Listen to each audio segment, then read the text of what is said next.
ئەڤین شەهدی ساڵی 2003 لە هەرێمی کوردستان دەژیم. لە ساڵی 2009 دەستم بەکاری بیوتی کردووە. سەحەبی ئاڕێژگای خۆشگەلخانمم. بە شێوەی ئاکادمیەک لە ساڵی 2019 دەستم بە ئیشی مێکاپی داعیم کردووە، واتە تاتۆی ڕوخسار.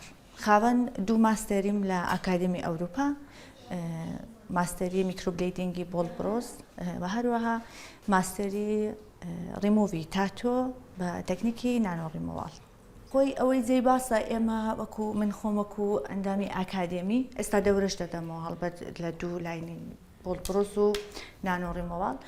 بیدایەتی کە دەست بە ئیش دەکەین لە سفرەوە، بیدایەتی وەکو شەهادەی ئارتیستی وەردەگرین و دواتر خۆناق بە خۆناق دەچینە سەر و منیش هەوڵی خۆمم داوە و شکر بەخۆی ئێستا دوو ماستەریم هەیە لە تەکنیکی نانۆ ڕیمۆڤال و بۆڵبرۆز.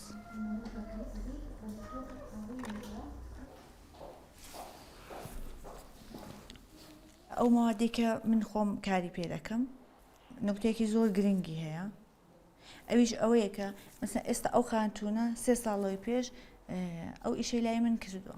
ئێستا کە من بۆی دووبارە دەکەم و هیچ پێویست بەوەی ناکەم من بێم برۆکەی بۆ ڕیمۆڤ بکەم، لەیزەر بکات بۆی ئەو تاتۆیی لابەرێت، چونکە بۆ خۆی تەواو کاڵ بۆتەوە.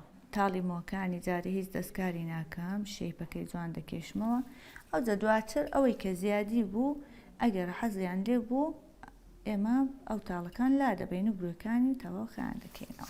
تەواوی یەک بە یەکی لێدانی ئەو خەتانە یعنی قانونی خۆی هەیە، دەستپێکەکەی دەبێ بزانانی لە چۆ دەستپێک دەکەی و کۆتایەکەی لەکوێیە، یان خەتەکانی ژێر و سەرەوە لە چۆ دەگەنی یەکتر، چەندە ئەگەر خێنی لێبێ نۆرماڵە، لە چه حەدێک ئەگەر زیاتر بێ غەڵەتە.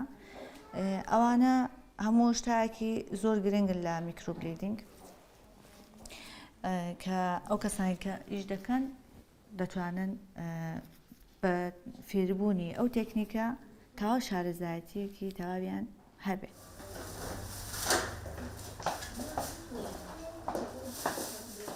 جودا لە بەشی مێکاپی داعیممان بەشی پرتمان هەیە، بەشی پاکردنی ڕوخسار و شتمان هەیە، بەشی تەواوی شێوازەکانی هایلایت و مێشوان برەمان هەیە، بە تایبەتی غورفەی ماساژی دوومچاومان هەیە، پاکردنی ڕوخسار.